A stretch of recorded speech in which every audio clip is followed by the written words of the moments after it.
How's everybody doing out there today? Can you hear me? Can you see me?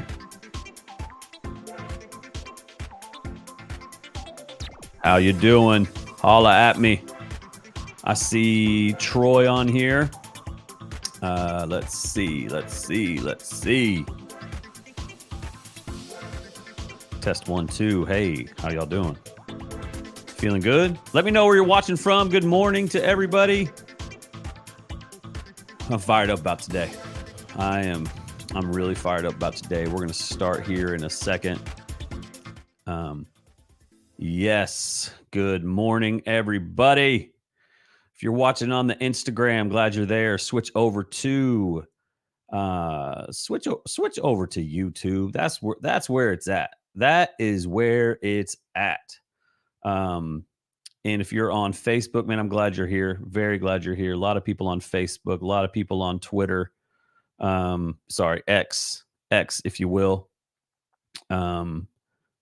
Yeah. How's it going? Hoping everybody's doing okay. Can you hear me? I just want to make sure y'all can hear me. Good morning. Roman, can you hear me? Want to make sure you can hear me, brother. Good morning. My man, Randy. Whoop, whoop. Randy, can you hear me, bro? Just, I don't want to do an entire show and y'all can't hear me. Just say yes or no. Tell me what's going on. Today we got a pretty awesome thing that we're going to be talking about. Isaac Sparks is on here. Bennett Holloway. Yes. Oh, it's so good. So good. Very, very fired up for today. Because God has just been really, really landed on me with some things. And I got to share it with the people. It's Thursday. I usually go live on Thursday. And you know what? It's Thursday and we're going live today. So how's your morning been?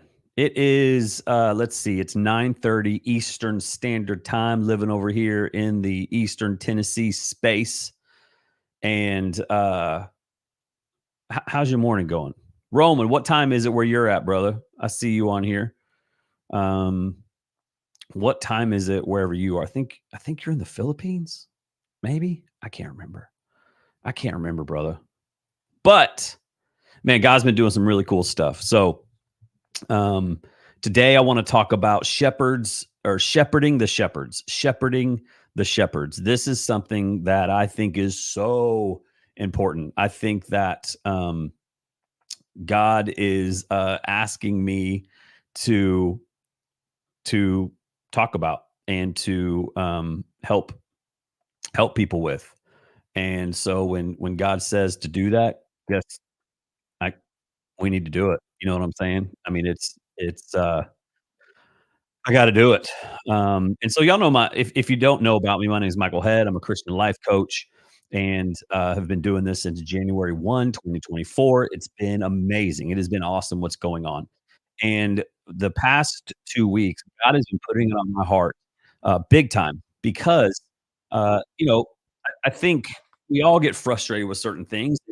And man, one of the things that I was frustrated with at times is the way that the church handles things and the way that the church is handling things. And here's what I'm learning is that, uh, you know, when I say the church, I'm talking about any church, just the church period right now. Bible preaching, teaching churches. And a lot of people get frustrated with it. A lot of people get frustrated with, and it's not it. A lot of people get frustrated with the leadership and the pastors and the ministers, the admins, and the blah blah blah. Blah. And just like you get irritated with Chick-fil-A when they don't put the pickles on, or they did put them on. Either way, we get irritated with things. And here's something that I'm just kind of praying through, something that I'm really thinking about, and is I believe possibly God is saying, "Hey, Michael, why don't you do something about it? Why don't you do something about it?" I'm like, "Woo! Okay, what you want me to do?" And as someone who was in the church for a very long time, 22 years, and somebody who just loves the church still, I mean, absolutely loves it. I currently can't walk into church where we're going to church. I can't walk in there without getting emotional. I mean, it's like, what is happening? I mean, it's pretty awesome. Here's what that is. It's an openness to the Spirit working in my life, and I am hearing Him so much more clear, and it's emotional. I mean, it is emotional. I feel like I'm now, I'm now in church instead of at church. You like that? I am now in church instead of at church. And God's saying, "Hey, why don't you pray about shepherding the shepherds?" Matt, he didn't ask me to pray about it. He said, "Why don't you really think you need to shepherd the shepherds? Shepherd the shepherds, pastor the pastors, coach the leaders." And it's super important because there is a need right now. There is a need for pastors to be pastored, ministers to be ministered to, people, leaders to be led. There is a massive need for that. And man, why why do I know that? Well, because there were so many times when I was working in ministry that man, I just felt alone. I felt alone. I felt like there were so many parameters and stuff that I put around myself that I had to be this perfect person because I had so many people counting on me. And with that, there were things that, just things that I felt and things that would happen that was all on me, but I felt at times, which wasn't true, but I know that pastors feel this way, that you feel alone. You feel like, "Man, I can't I can't have issues. I can't have problems. I can't who do I talk to? Because if I talk to this person, then, all these things are they're gonna think less of me." Let's break down some scripture today. Let's break down some scripture here. James 1:13 says this. If you're still still here with me, say what's up. Say something in the comments and we can have a conversation. James 1:13 says this. It says, sorry. James 1:13 says this. And remember, when you are being tempted, do not say God is tempting me. God is never tempted to do wrong, and he never tempts anyone else.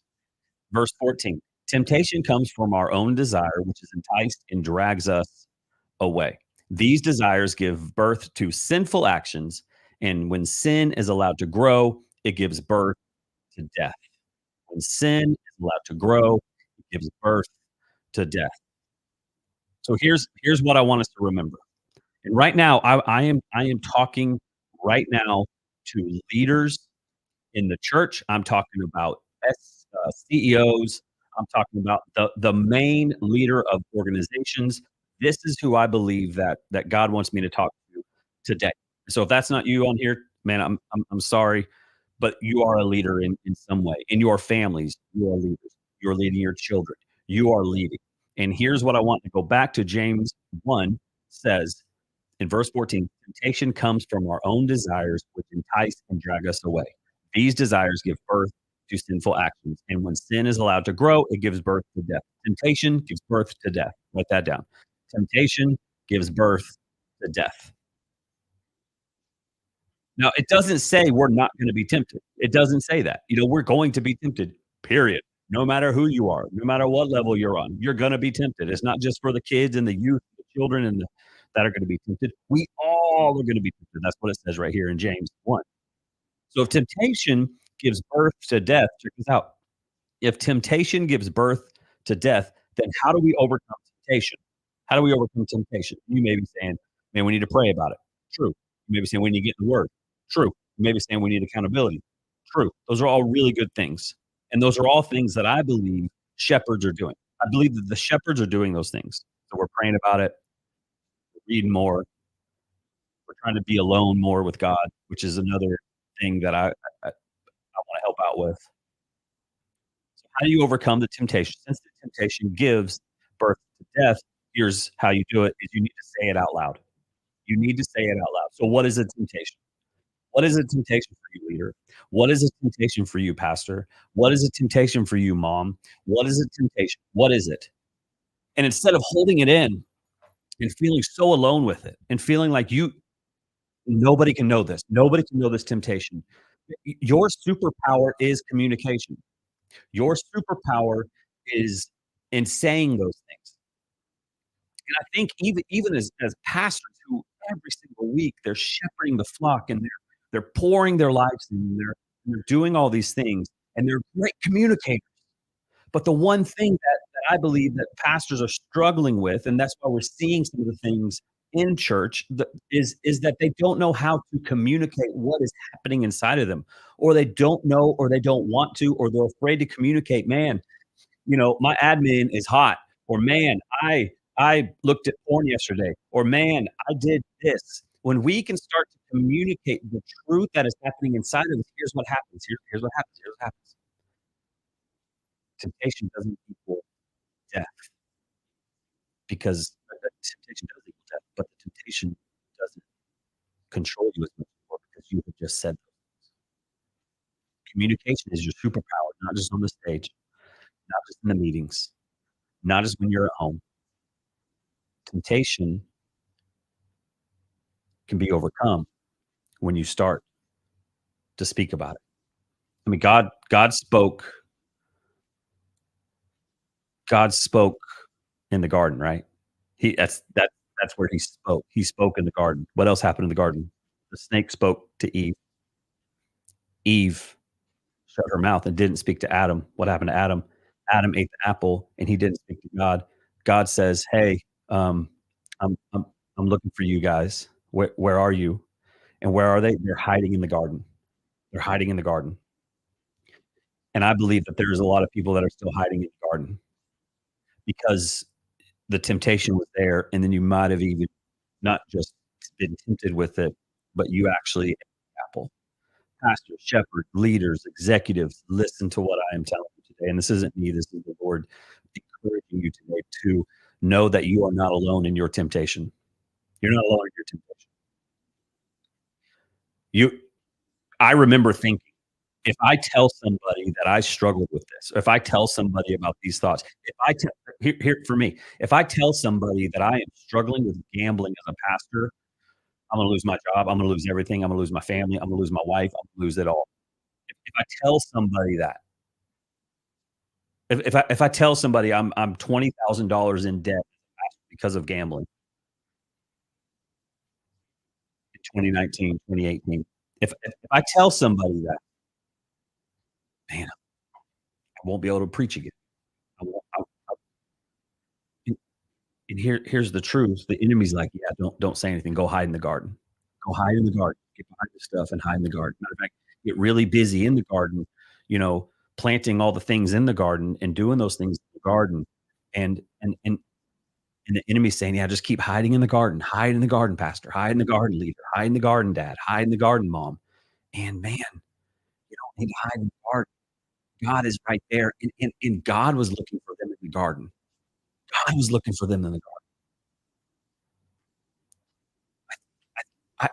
I I really do believe, and I'm gonna give some stats to, um, some different ways that pastors and leaders are burning out right now.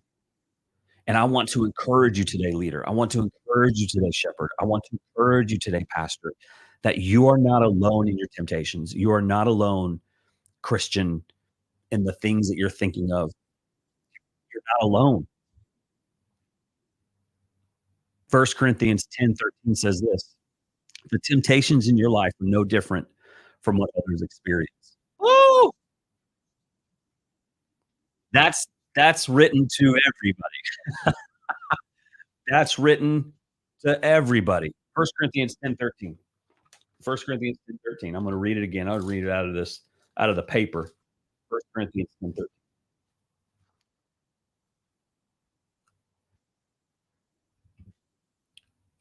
No temptation has come upon you except what is common to humanity.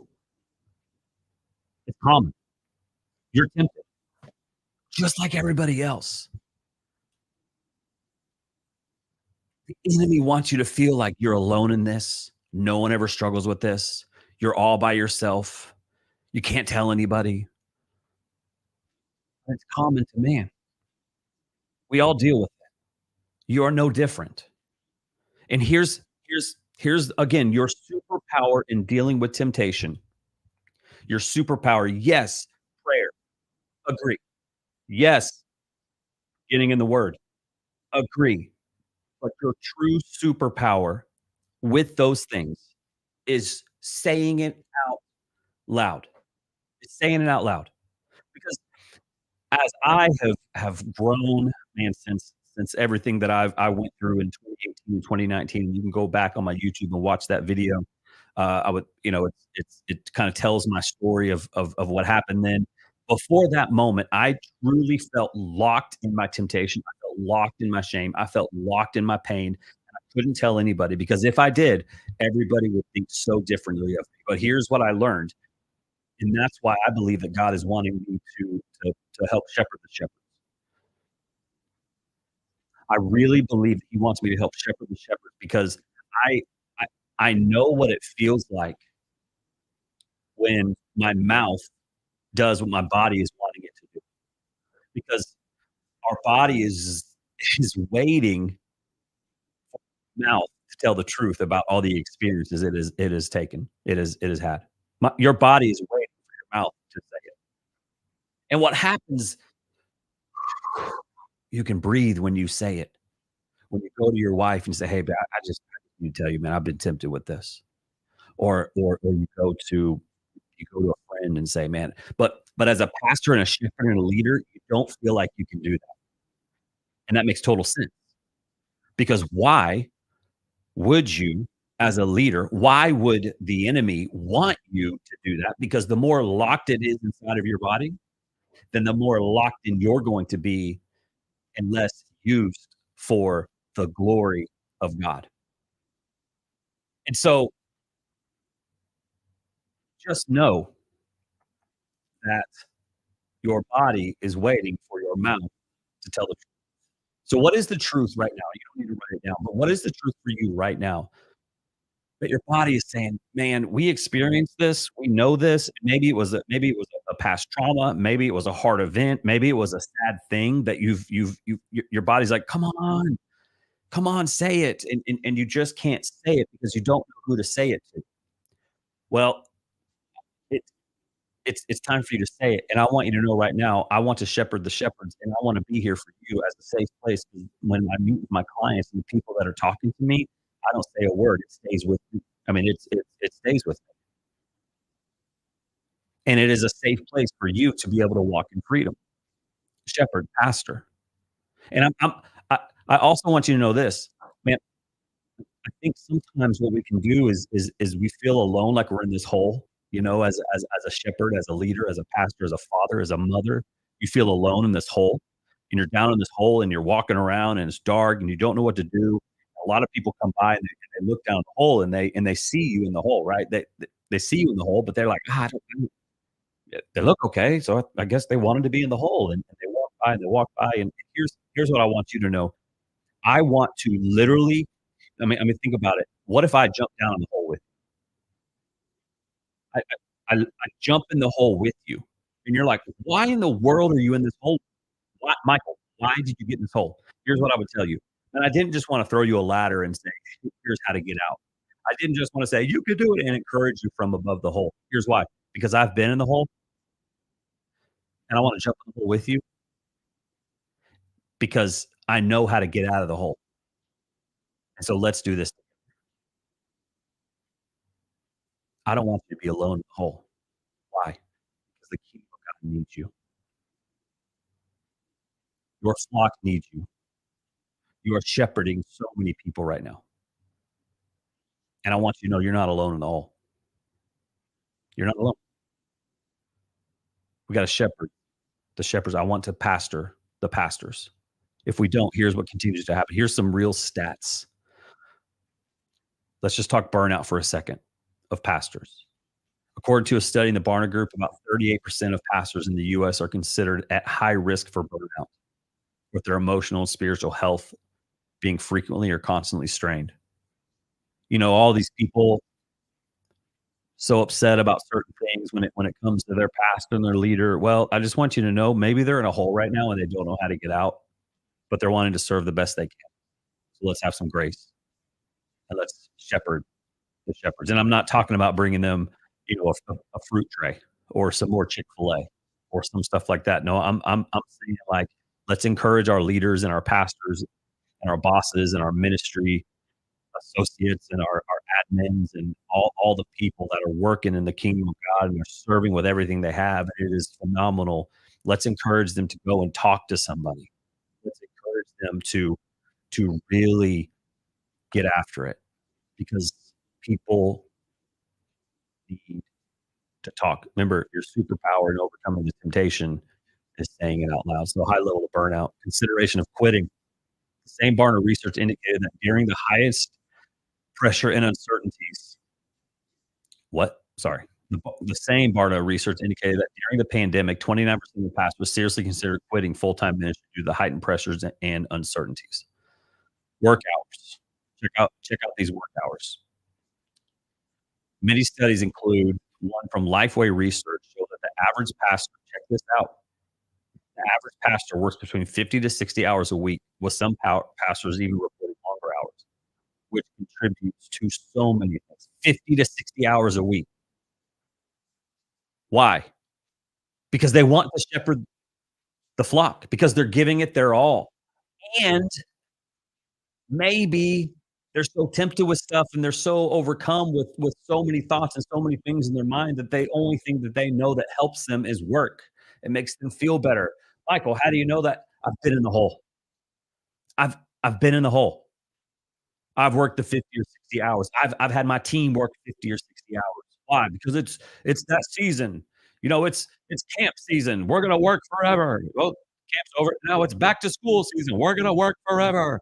And then after back to school, it's like, oh, it's Christmas season. We're gonna work forever. And then it's Easter. Here we go. And then it's just like that was the whole year.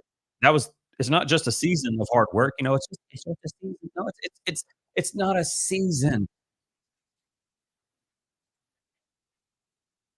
It's managing what's happening underneath so that you can be the best you can be. I think sometimes we get really stuck and we get really sad in our loneliness as pastors, as leaders, as parents. You get stuck in it and you don't know what to do. So what do? You just work really hard, and you may have a very large ministry, but you are right on the edge of giving it all up in whatever way that looks like. Another stat, a study by Duke Divinity School reported that clergy are more likely to suffer from depression and anxiety compared to other US workers. Let me say it again. A study of Duke Divinity School reported that clergy are more likely to suffer from depression and anxiety compared to other workers. Do you hear that? Of course we are. Of course you're likely to to do that. Why? Because you are working on the front lines.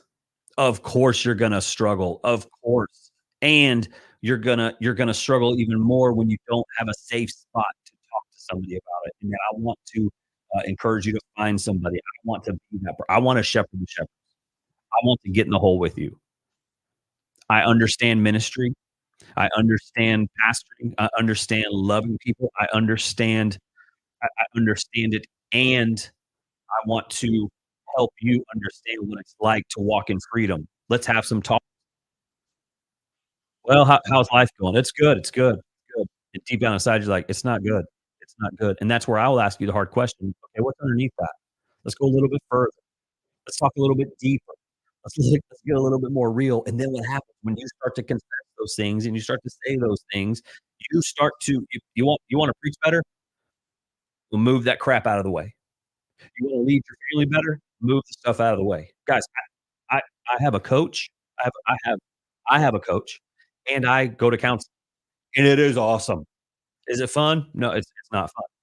It's not fun. Is it expensive? It's very expensive. Is it worth it? It's so worth it. Why?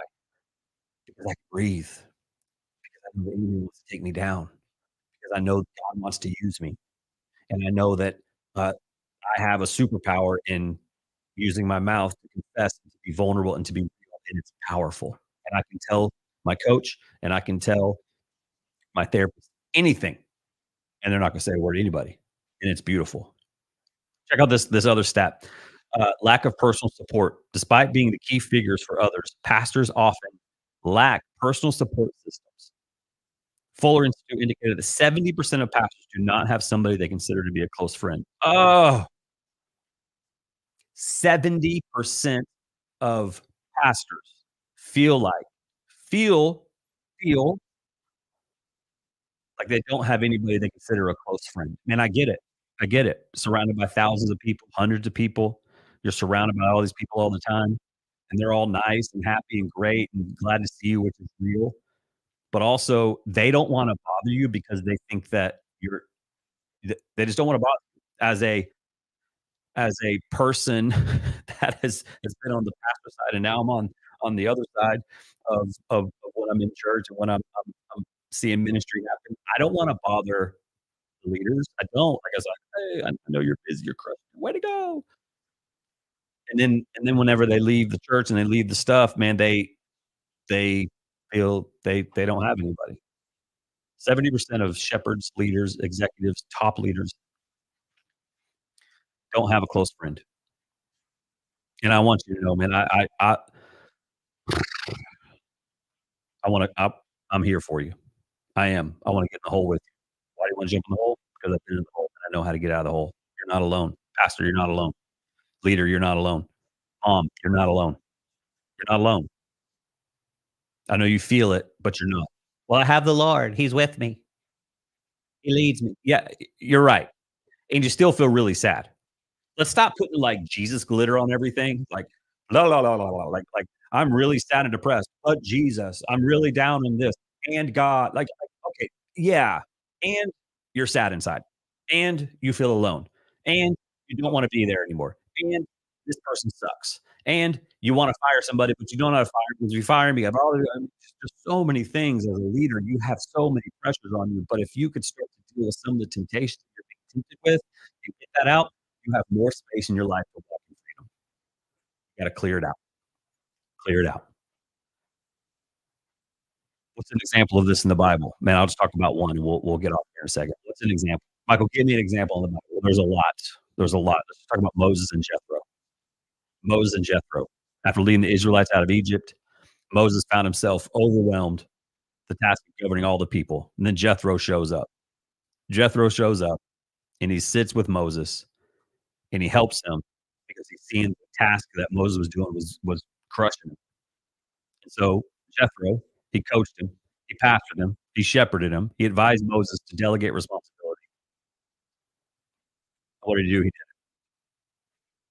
He followed Jethro's advice. He actually got to talk to Jethro. Jethro helped him out, and it eased his burden, and it made everything else so much easier for him. And I want you to know, man, what if Moses didn't do that? You've got Elijah and Elisha. There's so many examples of when great top leaders, they got help. God sent them help. They sent him help, and look how God used him.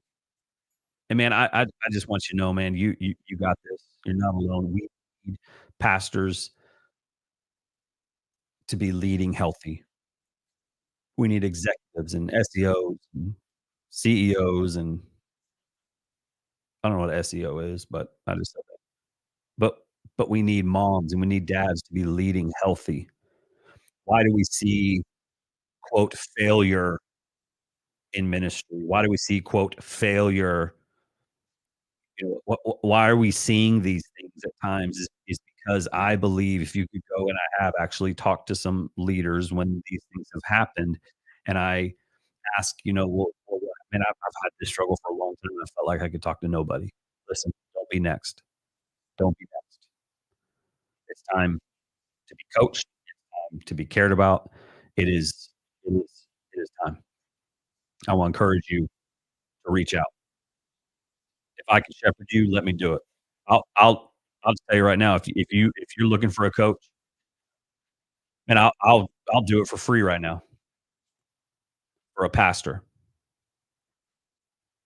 In the very beginning of this for you, I'll just reach out to me, let me know. Let me know how I can serve you. I would love to help you. I would love to.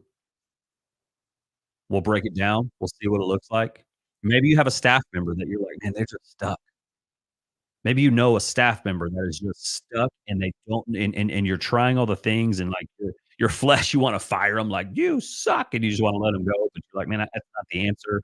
And they're just kinda stuck in a spot, and they're in a hole, if you will, and you don't know how to get in the hole because maybe you can't because 'cause you're the leader and you're trying to throw a ladder, but that's not the answer. Man, send me in the hole with them. I'll get in the hole.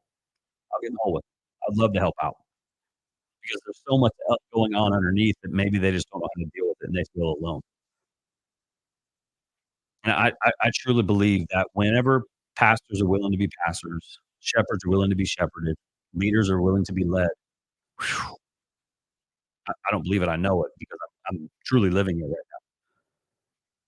I mean, it's and you're gonna have your stress is gonna be majorly reduced.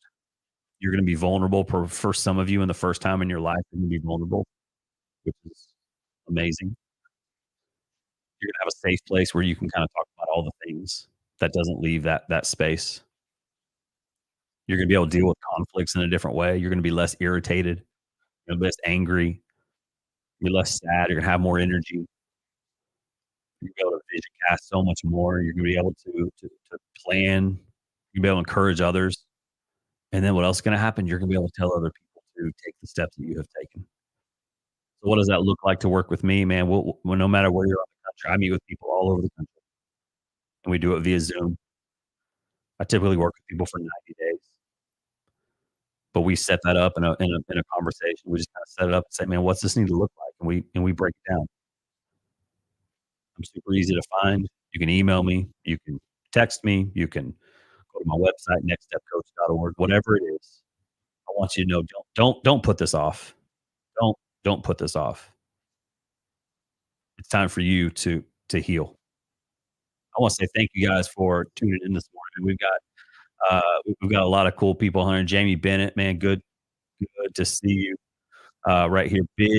This is big. Thank you for this timely word. Man, you're so welcome. You're so welcome. We've got, Bennett Holloway on here saying, James 5:16, confess to a brother and pray that we may be healed. I mean, that's massive. That's massive. That's exactly what we're talking about is confessing. And that's what I'm finding out, man, just working with the clients that I'm working with is just like the freedom that they're feeling in just a few sessions of just, man, they're feeling better. Why? Because they talked about stuff and I asked questions and we dug in and we got to the root. Then we move on. We don't stay there. It's like, I don't wanna stay here very long. I don't either. It's gross and it's hard. Let's take some steps. That's why it's called next step. I'm a next step coach. What's your next step? Isaac Sparks, man, you're helping me, bro. Keep going. I'm going, Isaac. I thank you for that, man. Well, you guys are awesome. If I can do anything for you at all, please let me know. Please let me know whatever I can do for you. I hope that today was a win for you.